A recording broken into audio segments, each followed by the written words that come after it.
नमस्कार, आप देख रहे हैं बीक्यू प्राइम हिंदी और ये है आईपीओ अड्डा। हमारी कंपनी आज जो है वो आरआर केबल है जो वायर्स एंड केबल्स बनाती हैं। इनका आईपीओ जो है सितंबर 13 को खुल रहा है और सितंबर 15 को बंद हो रहा है। प्राइस बैंड जो है 983 से 1035 के बीच में है। फ्रेश इशू 180 करोड़ का है और ओएफएस 1784 करोड़ का है।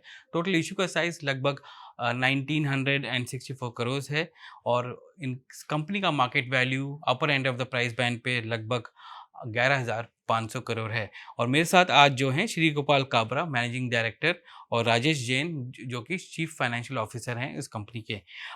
जेंटलमैन, धन्यवाद आज बीक्यू प्राइम हिंदी से बात करने के लिए। पहला सवाल ये सर, आप 180 करोड़ रेज कर रहे हैं, तो ये इसी 180 करोड़ का जो उपयोग है वो कहाँ करेंगे? आप जब अगर देखें तो हमारी कंपनी जिस तरह से ग्रो कर रही है और हमने जिस तरह से इस बिजनेस को बनाया है, तो ये 180 करोड़ जो हम रेज कर रहे हैं, इसमें से जो मेजर पार्ट है वो हमारा जो करंट वर्किंग कैपिटल फैसिलिटी है और टर्म लोन है, उसका रीपेमेंट करने के लिए हम उपयोग में लेंगे। इससे कितना आपका डेट कम हो जाएगा और इसका जो बेनिफिट कितना रहेगा, आपके पीएनएल में पास थ्रू कितना होगा?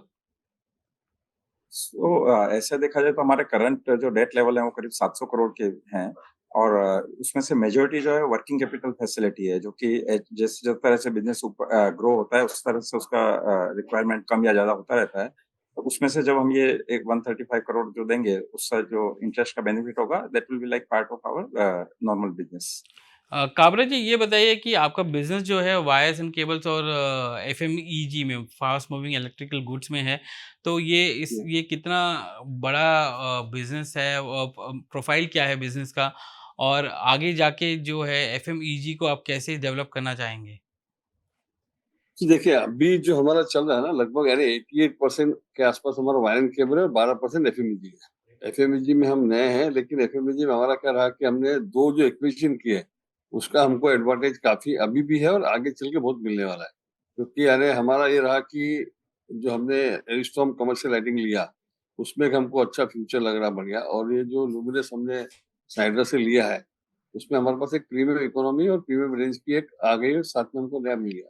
तो उसमें दोनों में ही हमको लगता है कि अभी जो 88-12 है, आगे चल के समझिए 85-15 के आसपास हो सकता है, लेकिन लगभग मेजॉरिटी वायर एंड केबल ही रहेगा और एफएमजी में बिल्कुल फोकस है और पूरे ऑल इंडिया फोकस है। आपके बिज़नेस में आपने लगभग 5,600 करोड़ का रेवेन्यू किया है फ्रॉम ऑपरेशंस एफआई 23 में, हाँ। और Q1 में लगभग 1,600 करोड़ का आपका रेवेन्यू रहा है। अ, इसमें ये जो ग्रोथ आप देख रहे हैं, जैसे कि एफआई 23 में लगभग 28 तक का ग्रोथ देखा है, क्या यही ग्रोथ की उम्मीद रहेगी आगे सालों में? नहीं, भविष्य के बारे में तो हम नहीं बोल सकते हैं, लेकिन हम ये है कि अभी अगर आप हमारा रिसेंट हिस्ट्री देखें तो हमेशा हमने ग्रो किया है और हमारा हमेशा फोकस रहा है कि हम अच्छी से अच्छी क्वालिटी का प्रोडक्ट बना के कंज्यूमर्स को दें, जिसमें सेफ्टी हमेशा हम प्रायोरिटी रहेगी। और इसके साथ जिस तरह का हम ग्रो कर रहे हैं by focus on consumer, by quality, और हमारा ग्रोथ इस तरह सभी सभी सेक्टर से मिलता है हमें, वायर, केबल, एफएमजी प्रोडक्ट्स सभी से। अगर एक निवेशक के नज़रिए से देखेंगे हम इसको, तो वो एबिटा मार्जिन्स को देखेंगे कि आपके एबिटा मार्जिन्स कैसे हैं। इंडस्ट्री में अभी एबिटा मार्जिन 8 से 10% के आसपास है, पर आपके उसके नीचे हैं। तो इस एबिटा मार्जिन को आप इंडस्ट्री लेवल में और या उसके ऊपर ले जाने के लिए आप क्या कर रहे हैं? नहीं, अगर आप देखें तो हमारा जिस तरह का बिज़नेस का ग्रोथ रहा है और जिस तरह से हमने क्वालिटी पर ध्यान दिया है, जिस तरह से नए प्रोडक्ट किए हैं, तो मार्जिन्स हमारा जो इंडस्ट्री में जो रहता है, उसी रेंज पे हम बहुत अच्छे तरीके से काम कर रहे हैं। और ये हमेशा हमारा आगे भी फ़ोकस यही रहता है कि हम किस तरह से अच्छे से अच्छा प्रोडक्ट और कंज्यूमर सेफ्टी पर ध्यान देके काम कर सकें। मार्जिन्स यहाँ से एंड बढ़ा। हमारे जी, हमारे बोलिए। मॉडल में क्या है, very much focus on quality and safety, because हम ये मानते हैं कि वायर एंड केबल ये अपने आप में इसमें सेफ्टी का बहुत ज़्यादा महत्व है। इसलिए आप देखेंगे तो हम लोग अपने एकमात्र कंपनी जिसके हमारे पास 35 इंटरनेशनल अप्रूवल है। एक फैक्ट्री के अंदर 35 इंटरनेशनल अप्रूवल होना एक अपने आप में बहुत बड़ा अचीवमेंट है। हमारी पूरी फैक्ट्री के सारे product ranges wire and cable में, वो हम एकमात्र कंपनी इंडिया में 100% reach compliance and RoHS compliance. So for us, क्योंकि हमारे मन ये बहुत ही ज़्यादा इसमें सेफ्टी से जुड़ा हुआ मुद्दा है। इसमें उसको हमको बहुत फोकस करते हुए हमारी ग्रोथ हम लोग कर रहे हैं। सो ये जो सर्टिफिकेशंस हैं आपकी 35 सर्टिफिकेशंस, आप उसको कैसे लिवरेज कर रहे हैं? लिवरेज दो चीज होता है, एक तो जिस लिवरेज हमको एक्सपोर्ट में तो हमको बेनिफिट है ही है, तो जब एक्सपोर्ट तो करते हैं तो आपका वहां पे एक्सपोर्ट आपका बिजनेस कितने कितने प्रतिशत से ग्रो कर रहा है फिर? वायर एंड केबल में हमारे टोटल रेवेन्यू में वायर एंड केबल में 25% एक्सपोर्ट है, 75% डोमेस्टिक है। और जो हमारा एक्सपोर्ट है पूरा का पूरा वो 92% पूरा एकदम डेवलप वर्ल्ड में, जैसे अपना यूके है, यूरोप है, सिंगापुर है, ऑस्ट्रेलिया है, न्यूजीलैंड है, दुबई है, अमेरिका है। और हमारा 90% एक्सपोर्ट हमारे खुद के नाम से, वहाँ पूरा डिस्ट्रीब्यूशन मॉडल हमने पूरा क्रिएट किया है, which is very few company, not only this sector all together, but there are in very few companies in India जिन्होंने अपने खुद के नाम से एक ब्रांड क्रिएट करके अपना बिजनेस स्टेब्लिश किया ओवरऑल में। तो ये बिजनेस जो एक्सपोर्ट मार्केट है, उसमें उसका ग्रोथ पोटेंशियल क्या है? जो डोमेस्टिक है उतना ही है, उससे ज्यादा भी हो सकता है। मतलब 25 से So 30 again, टका ग्रो हाँ, करेगा हर साल? नहीं, ऐसी ग्रोथ का एकदम ऐसी growth prediction is difficult to tell now, because geopolitical position में चलती है, मार्केट होता है, but we are very hoping, क्योंकि जिस ढंग से हमने मेहनत की है और जो हमने अपना ब्रांड एस्टेब्लिश किया, जिस नेटवर्क खड़ा किया है, वी आर वेरी ऑप्टिमिस्टिक, हमारी ग्रोथ अच्छी रहेगी। तो ये बताइए कि आपका जो एक्सपोर्ट मार्केट में जो मार्जिन्स आते हैं और डोमेस्टिक मार्केट में मार्जिन्स आते हैं, उसमें वो कैसे फेयर करते हैं? ये तो अभी जो हम आपके पीएनएल में मार्जिन्स देखते हैं वो तो ब्लेंडेड मार्जिन्स हैं जो एक्सपोर्ट और उसको मिला के हैं, पर दोनों मार्केट के मार्जिन्स किस तरह के हैं? तो मिक्स है, अलग अलग, depends on product to product category depend करता है, इससे यानी एक इस can not be single some rule, तो आइटम टू नहीं, आइटम में कौन सी item category. Talking about export revenues में जो मार्जिन्स आते हैं और डोमेस्टिक रेवेन्यूज़ में जो मार्जिन्स आते हैं। नहीं तो दोनों अगर मार्केट देखेंगे तो हर मार्केट का अलग नेचर होता है, हर प्रोडक्ट का अलग तरीका वो होता है, तो इसलिए हर मार्केट, हर प्रोडक्ट और मतलब उसमें अलग-अलग मार्जिन्स प्रोफाइल रहते हैं। और हम अभी हमने जो हमारा मेजॉरिटी ऑफ द एक्सपोर्ट है वो वायर्स का रहता है। और हम अगर आप हमारी रिसेंट पास्ट भी देखेंगे तो हमने हमारी जर्नी स्टार्ट की थी वायर से एंड लेटर हमने केबल इंट्रोड्यूस किया और अभी हम केबल में भी मार्केट को इम्प्रूव कर रहे हैं। सो केबल में ज़्यादा मार्जिन्स होते हैं? हाँ, वायर्स के cable is considered in export market cable is considered a high margin business. Domestic market में भी ऐसे ही है? नहीं उसका डोमेस्टिक में wire is high margin business because you get value for your brand, for your distribution and cable is considered थोड़ा इसमें competition ज़्यादा रहता है। ओके, वो मैं को समझने की कोशिश कर रहा था कि कहाँ से ये और वायर्स और केबल्स का डिस्ट्रीब्यूशन क्या है? आप अगर बता पाएँ तो? तो अभी हमारा 70% 70% वायर से आता है, 30% केबल से आता है अच्छा। रेवेन्यू। और आगे जाके क्या केबल्स आप केबल्स पुश करेंगे ओवरसीज़ मार्केट में और वायर्स पुश करेंगे डोमेस्टिक मार्केट में, राइट? नहीं, अगर नहीं ओवरऑल देखिए सी न खाली वायर से भी काम नहीं चलता, खाली केबल से भी नहीं चलता। When you are in this industry आपको हर बिज़नेस में, हर एरिया में तो एज़ अ कंपनी अगर मैं देखूँ जब हम इतने सारे एरिया में काम कर रहे हैं, इतने सारे प्रोडक्ट में काम कर रहे हैं, तो हमारा इक्वल फोकस रहेगा एक्सपोर्ट पे, डोमेस्टिक पे, इक्वल फोकस रहेगा केबल पे, वायर पे। हुँ। और इसीलिए आप जब देखेंगे तो पिछले 2 साल का मेरा रेवेन्यू सीएजीआर ग्रोथ जो है 45% है, which is one of the highest in the industry. इसलिए तो मैं पूछ रहा हूँ आपसे कि आपके सीएजीआर ग्रोथ मेंटेन करेंगे कि नहीं करेंगे? नहीं, फ्यूचर के लिए सर बोलना क्या होता है, लोग भूतकाल को देख के भविष्य का प्रेडिक्शन आप भी कर सकते हो सर। नहीं, मैं तो आपसे पूछ रहा हूँ मैं आपसे पूछ रहा हूँ कि अगर आप बोलते कि भूतकाल में 45% ग्रो हुए तो क्या भविष्य में आप इतना ही ग्रो करेंगे? इसी जनरली क्या होता है कि आप कोई भी आपका अनुमान जो होता है आपके फाउंडेशन से होता है। अगर हमारा फाउंडेशन देखेंगे 23 साल का, तो हमने इंडस्ट्री ज्यादा ग्रो ही किया, that's why we reach here in fastest growing company हम बन गए। तो सब जो जो फाउंडेशन है सर, जैसे न्यू बनेंगे वैसे बिल्डिंग बनेंगे, नहीं तो है ना।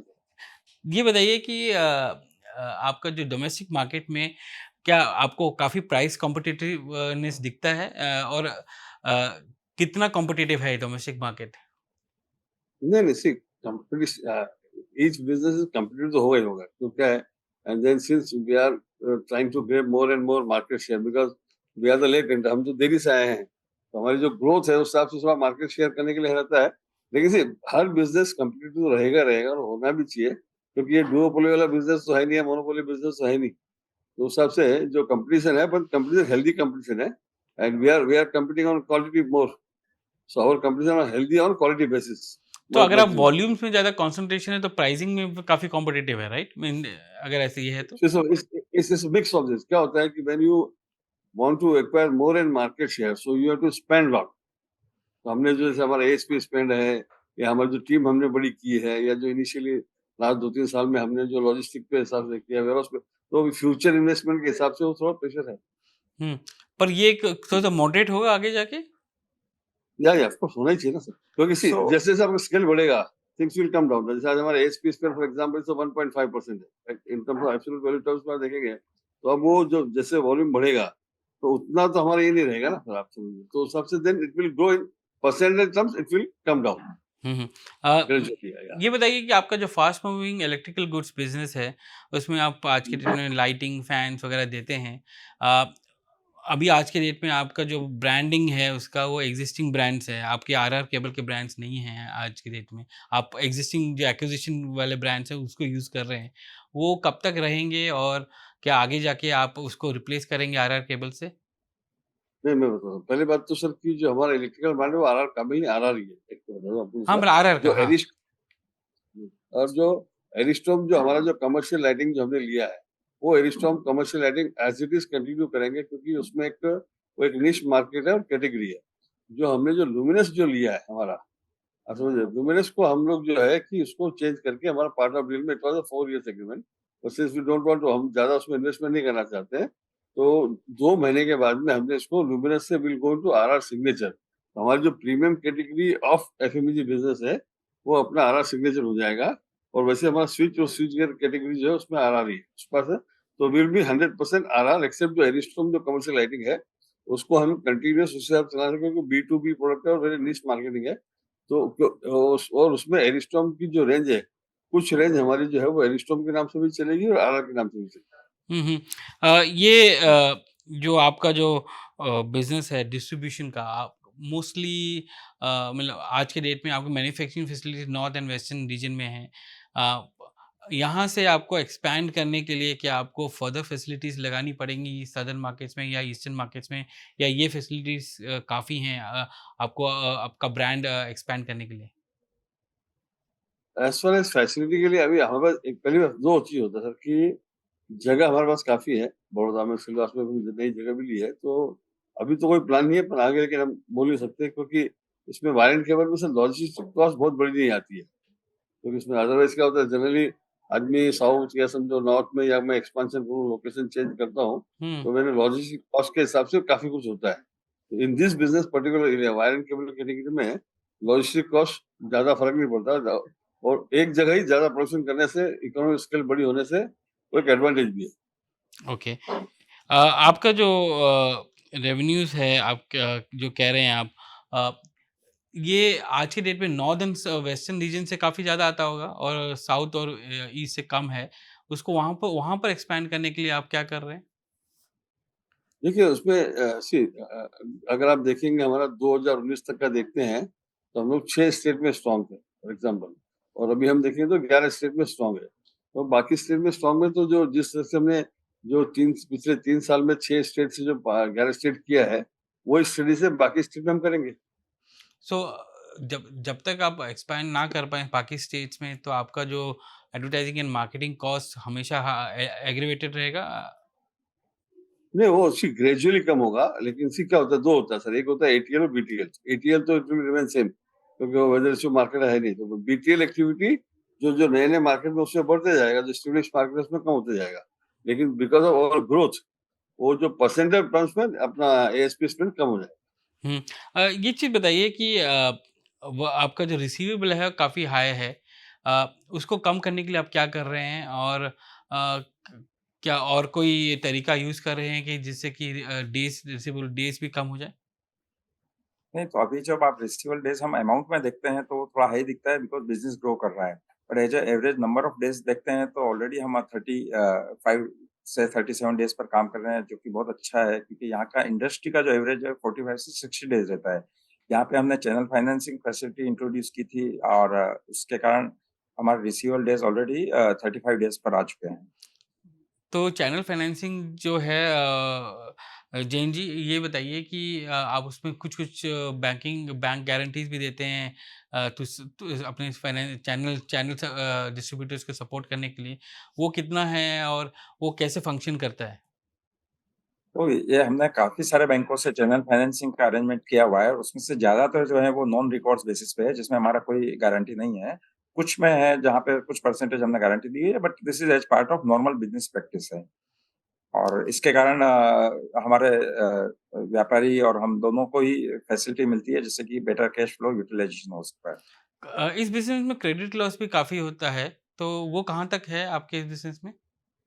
नहीं, हमारा अगर पिछले 20 सालों का आप इतिहास देखेंगे तो हार्डली कोई बैड डेट्स हुए हैं हमारे। तो एज़ पर इंडस्ट्री देखेंगे तो बहुत कम रहता है और हमारा बिज़नेस ज़्यादातर सेफ ही है। आपकी 5 फैसिलिटीज़ हैं। एक तो वघोडिया में है, सिलवासा में है, फिर बेंगलुरु है, गागरत है। अ, इन सारे फैसिलिटीज़ में से 2 में से आप थिंक वायर्स एंड केबल्स बनाते हैं, बाकियों में आप लाइटिंग एंड फैन वगैरह बनाते हैं। अ, इन फैसिलिटीज़ आज के डेट में आप लाइट्स और फैन्स ही कर रहे हैं। आगे जाके क्या आप इसको एक्सपैंड भी करेंगे इनटू स्विचेस एंड अदर्स जैसे बाकी लोगों ने किया है, या सिर्फ लाइट्स एंड फैन्स में ही रहेंगे? इसमें हमने क्या है, जैसे स्विच की फैक्ट्री हमने बड़ौदा में लगा ली है। जो वाघोडिया जो आप बोल रहे हैं ना, वाघोडिया जो बड़ौदा के बाजू में है, तो हमारा स्विच का फैक्ट्री वहाँ चालू हो गया है और वही हम स्विच गियर की फैक्ट्री लगाएंगे। तो मेजर एक्सपेंशन जो हमारा स्विच गियर का है वो वाघोडिया में रहेगा। और जो लाइटिंग की जो बैंगलोर की फैक्ट्री है वो हमारी कमर्शियल लाइटिंग की फैक्ट्री है। और जो गगरेट और अपना रुड़की, यहाँ हाँ, फैन इज मोर फोकस है, लाइटिंग थोड़ा बहुत है। तो उसमें लाइट्स के अलावा और भी प्रोडक्ट्स निकालेंगे। प्रोडक्ट एक्सपेंशन को समझने की कोशिश कर रहा हूँ मैं, क्योंकि आप एफएमईजी में हैं। आज की डेट में लगभग 10 से 12% आता है आपका वहाँ से। वो वो सेगमेंट कैसे ग्रो करेगा? प्रोडक्ट एक्सपेंशन के थ्रू करेगा या ये सिर्फ यही लिमिटेड प्रोडक्ट्स के थ्रू करेगा? नहीं, प्रोडक्ट एक्सपेंशन भी होगा, लेकिन जरूरी नहीं कि उसमें सारा विथ मैन्युफैक्चरिंग होगा, क्योंकि अभी India is now very much mature market हो गया अभी लाइफ में। तो यहाँ दोनों मॉडल सक्सेसफुल चल रहे हैं कि आप खुद बनाइए और खुद ही बेचिए, मार्केटिंग करिए ना, आउटसोर्स करके, और आप दोनों कर सकते हैं। So now as a country whole we are too much more maturity level पे आ गया, तो दोनों मॉडल इसमें काम करेंगे और प्रोडक्ट के ऊपर डिपेंड करेगा। और ये आप कॉन्ट्रैक्ट मैन्युफैक्चरिंग के थ्रू करेंगे? हाँ, हो सकता है। Yes। तो ये इसमें हमें किस तरह का ग्रोथ दिखेगा इस सेगमेंट में? नहीं, हमने ग्रोथ बात तो की वायर्स एंड केबल्स की कि कैसे वो ग्रो करेगा। पर स्विच मतलब आपका जो एफएमईजी सेगमेंट है वो किस तरह से ग्रो करेगा? कि देखिए कि दोनों का बेस छोटा है, जिसका बेस जितना छोटा होता है तेजी से ग्रो करेगा, सिंपल है एकदम आपको। तो स्विच अगर बहुत छोटा बोले तो ज्यादा ग्रो करेगा, और पंखे में एक रीजनेबल हो तो उस हिसाब से ग्रो करेगा, वायर केबल अपना उस हिसाब से ग्रो करेगा। Each category will grow according to अपना what is size we have and expansion of अपना रीजन भी एक्सपेंशन होगा, सब से चलेगा। जेंटलमैन, आपसे बात करने आज बात करने के लिए धन्यवाद। आपका जो आईपीओ है वो सितंबर 13 को आ रहा है और 15 को बंद होगा। प्राइस बैंड 983 टू 1035 और fresh issue 180 crore and OFS of 1784 crore. Thank you for watching IPO अड्डा।